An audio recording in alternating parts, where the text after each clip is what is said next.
Welcome back to the Star Trek Critic, where we rip apart the show as if we know more than the producers.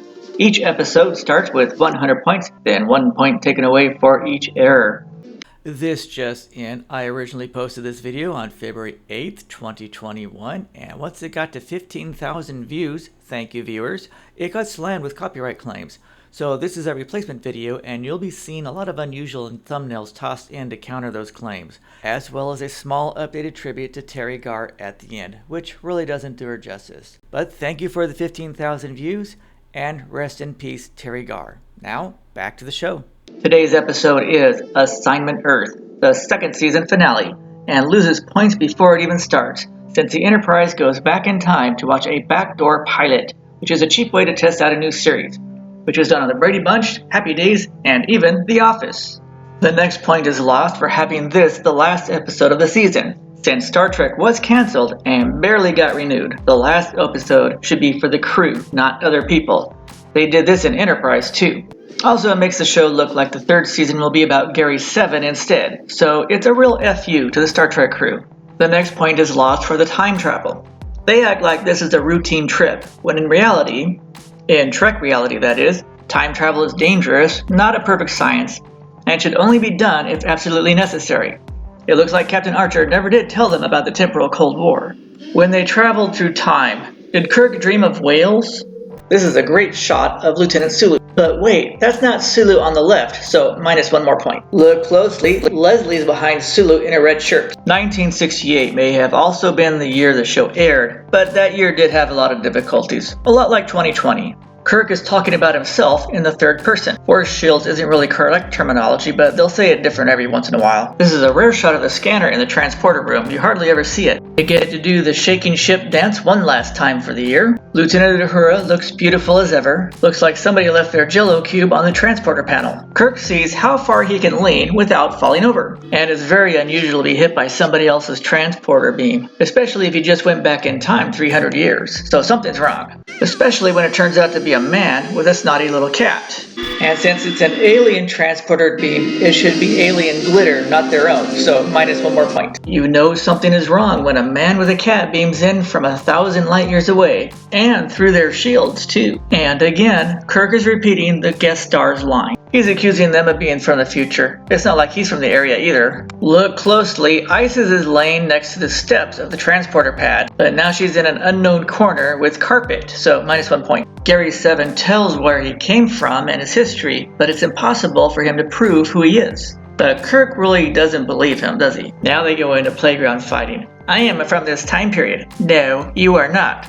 This is going to go on for quite a while, I bet. Actually, Spock is responsible for the destruction of Romulus. Kirk really does have validation to be concerned. Spock tries to pinch him, while security just wants to play with the cat. The fact that the pinch didn't work makes it even more suspicious. Minus 1 more point for the captain's log talking down to the audience like we forgot what happened during the commercial break. Spock discovered he is a cat lover. Isis helps Spock discover who he is. Kirk calls for a staff meeting for all the information, and Chekhov says, "We already told you everything we know."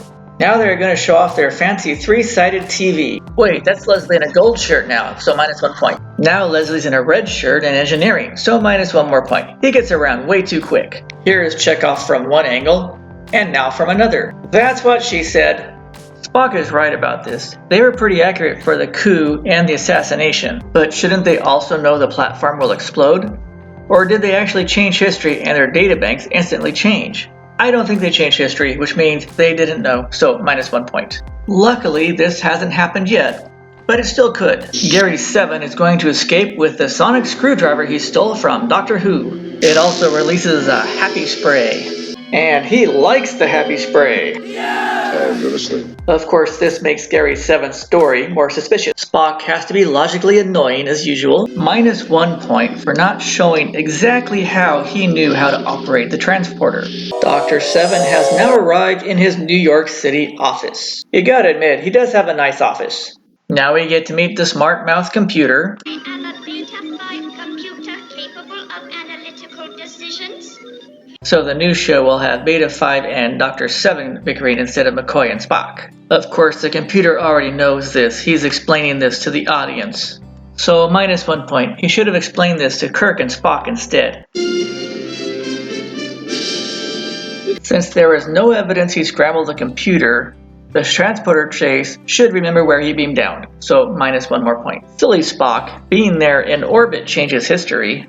The other 2 agents were supposed to sabotage the missile, but didn't get the job done. This is cutting it close. In reality, both Dr. Seven and the Enterprise should have shown up a day earlier to watch this event. The next point is lost for the captain and first officer beaming down together. Here is proof the world is about to destroy itself. There is a man pushing a stroller. This is equality gone too far. Look at how disturbed she is. The sight of a man pushing a stroller is much more dangerous to the future of humanity than a nuclear missile platform. He has a microwave oven that can make fake IDs, well, we have that now, and a printer that can make maps that look like the ones from the 1960s. The next point is lost for Teri Garr having a bad time on the set.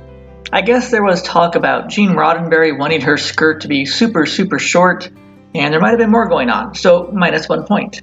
Gary 7 should know what the 2 missing agents look like, so minus 1 more point for making this mistake. I mean, it took the Magic Typewriter Act for him to figure that out. Of course, he could have asked her right off who she was, like you should when you see a stranger in your office, but he didn't, so minus 1 point. And the computer is very knowledgeable about her appearance. Is he flashing her? This is horrible. No, he's just showing her his fake ID, which she says is very groovy.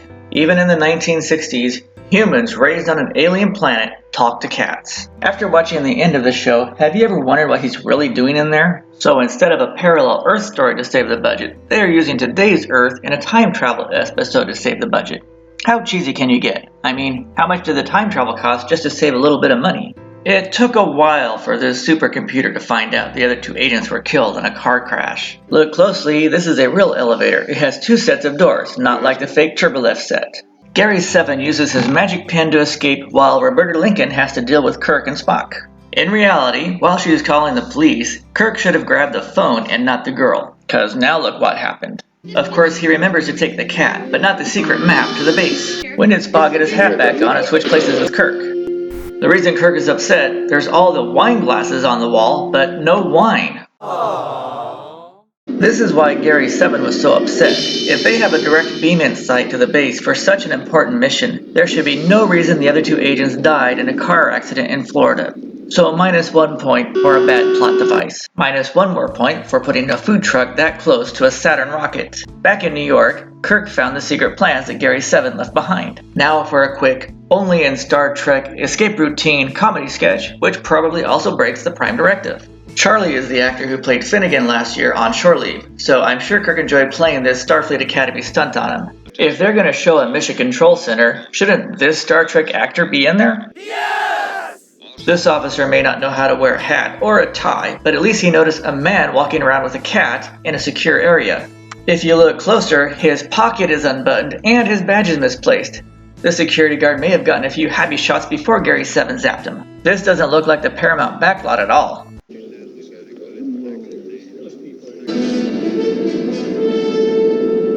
It looks like a wall paneling is coming loose. I don't know what satellite camera Scotty is using, but he just showed 3 separate rockets on 3 separate launch pads, so minus 1 point. There is no way a car is going to go under a rocket less than an hour before it launches, so minus 1 more point. 2 cars. No, it's only a half hour before launch. If the launch director is at the gantry and they are locking the elevator, how did they not see him get in? So minus 1 more point. This looks just like the elevator on the old rocket jet ride at Disneyland. The timeline is a little fuzzy here on how long it's been since Gary 7 was here and when Kirk and Spock arrived. And how did no one notice a sleeping security guard during all that time? So minus 1 point. Back on the Enterprise, Scotty is clearly a good hacker to see these camera angles. But this one is of a missile being moved to a launch pad, not a launch pad itself, so minus 1 more point. This intruder alert goes off for Kirk and Spock wandering around, but not for a guy with a cat on the side of the rocket. Roberta Lincoln never shows remorse over her employer's deaths, but now talks to little green boxes and discovers the magic pen on the desk. She's thinking, cool, that's where all the alcohol is to fill those wine glasses. And she's like, 1 little drink wouldn't hurt. To attract a bigger female audience, the producers put in a shot of a lot of men's butts. There is no way a rocket would have such a flimsy cover on its side without even being bolted on, so minus 1 more point. With a wiring job like that, how could he make it worse? The next point is lost for 2 trespassers being taken to the Mission Control Center instead of security during a nuclear missile launch. What's up with that? How are all systems green and go when there is a guy up on the rocket with his hand in the wiring going meow? If Spock says the status board is good, they can launch. If Scotty can see Gary 7 by hacking the security cameras, why can't security see him? So minus 1 more point. Roberta and Scotty beam Gary 7 at the same time. Luckily, he didn't get split in half. This is a PETA violation. That is not the correct way to hold a cat. Roberta Lincoln is saying, oh my gosh, since she has never seen a missile that big before. The next point is lost for a random captain's log talking down to the audience. And how is he recording it? She's catching on to him now. This is blasphemy, referring to the ship by a pronoun. Gary 7 goes to work. Roberta tries to call for the police, but the cat snitches on her, just like the cat in Harry Potter. It might be possible Isis is jealous of Roberta's looks. He's successful and we're in trouble now. The alarm for intruders outside is the same for a missile off course. The Enterprise crew spots it quick and knows something is wrong. Chekhov says they need to go closer in orbit to destroy it. They must be really far out. This is an outrage. They're calling the missile an armed woman. Enterprise security and a Vulcan pinch couldn't knock him out, but her purse did. Gary 7's interference disabled their self-destruct, so they're screwed. Spock pinches security and saves the day. That's because you just pinched him. Just when he's trying to explain it all, Kirk and Spock show up. The next point is lost since they never tried to vaporize the missile from space. One phaser shot would have done it. Shout out to the set designers, these are not English characters. Gary 7 and Kirk argue again. Roberta saves the whole thing by almost killing Kirk. Spock looks like he's playing a fancy organ. Then he admits logic won't work in this situation and Kirk will have to rely on human intuition. Gary 7 destroys the missile and the world is saved. The magic typewriter records all the history that was made today. Roberta smiles. She still doesn't seem to notice that her bosses were killed in a car accident. Look closely, there's an ashtray in the corner. Some time must have passed since Kirk and Spock are back in their regular uniforms. Now we're going to end the show with a real cat fight. Yes! But unfortunately, I don't think it's going to happen this episode. Aww. Now they know everything about Gary 7 and Roberta Lincoln's adventures, and can't wait to watch them next year, while secretly praying that the 3rd season of Star Trek isn't these two replacing them completely, because that would really suck. Plus, these two saying goodbye could be seen as them passing the torch. And this is the last time they will say Energize, and you will never see them again. While on Season 3 of Star Trek, you will see these two instead. So who are these alien agents on assignment Earth?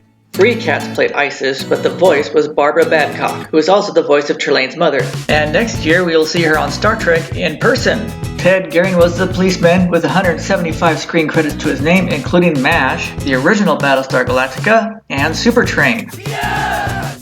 Bruce Mars played Charlie. This is his 3rd and final appearance in Star Trek, better known as Finnegan from Shore Leave. He also appeared on Voyage to the Bottom of the Sea, made it to the Olympic trials in 1954, then joined the Self-Realization Fellowship, where he is a monk now known as Brother Paramananda. Morgan Jones was the Colonel with 130 screen credits, including The Blue Angels and The Secrets of Isis. Don Kiefer has 180 screen credits. His last big appearance was on Liar Liar. Teri Garr was Roberta Lincoln with 150 screen credits, including Young Frankenstein, Oh God, Close Encounters, and Tootsie. Unfortunately, she did get struck with multiple sclerosis, but continues working and is a speaker for several MS programs. And this just in, if you didn't know, this video was originally posted on February 9th, 2021, while Teri Garr was still with us, but now it's rebooted due to copyright claims, and Teri Garr has left us 2024 at the age of 79, so rest in peace, Teri Garr. We do miss Robert Lansing was Gary 7. He spent 2 years in Japan with the Army, with 90 screen credits, including The Man Who Never Was and Automan. Unfortunately, Assignment Earth did not take off as many good backdoor pilots do, which is sad since even Joni and Chachi got a show of their own. But there are Assignment Earth comic books and many adaptations in the novels. Don't you worry about Gary 7, he'll be back in a way you never thought possible.